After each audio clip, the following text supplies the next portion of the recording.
L'heure n'est plus aux périphrases administratives, elle est à la gravité la plus absolue. Le constat lucide, terrible et sans concession dressé par mes collègues Paris Liberté ne nous laisse plus le choix. Face à la suspension de 132 agents depuis janvier 2026, dont 52 pour des suspicions de violences sexuelles, nous devons nommer les choses avec la force du droit et de la morale. Parlons ici de suspicion de crimes sur des enfants. Nous parlons de l'effroyable survenu au cœur même des lieux où les familles parisiennes confient ce qu'elles ont de plus cher au monde. Mais je veux ici, avant toute chose, rendre un hommage appuyé à la très grande majorité des animateurs parisiens.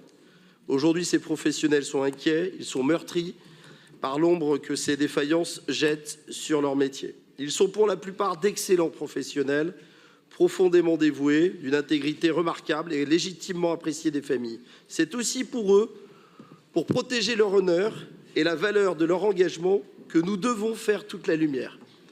Face à ces drames, la transparence et la responsabilité politique ne sont pas des options négociables.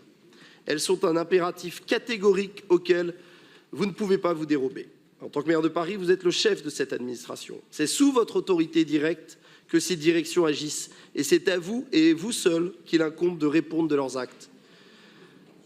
Depuis le début de ce scandale, quelle a été votre réponse?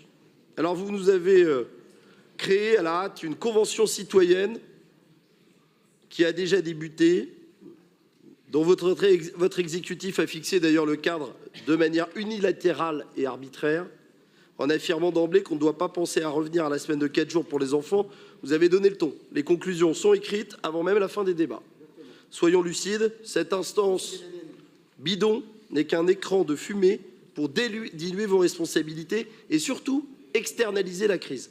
Une telle convention cadenassée dans son périmètre ne posera jamais les bonnes questions à votre exécutif. Elle n'aura jamais accès aux dossiers disciplinaires et n'analysera pas la chaîne de commandement de la DASCO.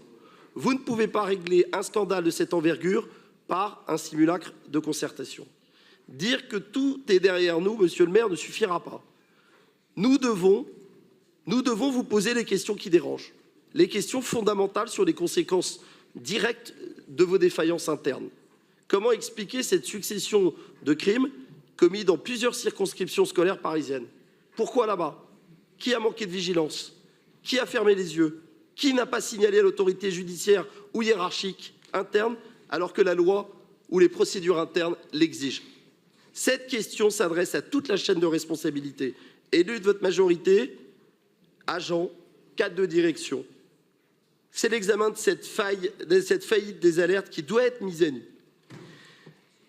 Votre direction des ressources humaines et celle de la DASCO doivent d'urgence, vous et nous, expliquer sur leur méthode d'hier comme aujourd'hui. Comment sont menées les prises de référence professionnelles lors des recrutements par vos services? Quelles sont les consultations réelles des fichiers administratifs et judiciaires pour s'assurer de l'honorabilité des personnels? Quels sont, monsieur le maire, vos propres actes de management interne et d'autorité depuis que vous êtes maire de Paris, depuis le début de cette crise, pour rompre avec les dysfonctionnements du passé? Alors que des enquêtes et des jugements sont actuellement en cours, nous exigeons de votre part une rigueur absolue. Il doit y avoir une tolérance zéro avec l'à peu près, zéro avec les approximations de calendrier, zéro avec les vérifications parfois lacunaires de vos services. Gérer une crise ne signifie pas suspendre à l'aveugle pour afficher des chiffres ou rassurer l'opinion, au risque de déstabiliser des équipes entières et de punir injustement ces animateurs exemplaires que je saluais à l'instant.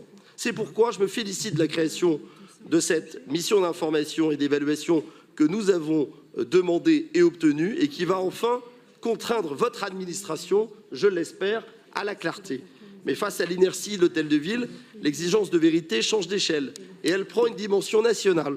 Et je salue avec force la création de la future commission d'enquête parlementaire et sénatoriale qui sera présidée par notre collègue Agnès Evren. Cette commission parlementaire, dotée de pouvoirs d'investigation majeurs, ne reculera devant aucun secret d'alcôve de vos directions. Elle fera toute la lumière sur les responsabilités administratives, judiciaires et politiques de ces graves défaillances et elle procédera sans hésiter aux saisines de la justice qui s'imposent. La représentation nationale s'empare du sujet, mais votre responsabilité immédiate est à Paris. Nous formulons des propositions claires et applicables sans délai sur la transparence et l'instauration immédiate d'un protocole d'information obligatoire et automatisé entre votre direction des affaires scolaires et les mairies d'arrondissement afin que nous disposions enfin d'un accès direct au profil, aux affectations et à l'historique disciplinaire des agents cadres que vous avez sous votre responsabilité, monsieur le maire, et merci de m'avoir écouté.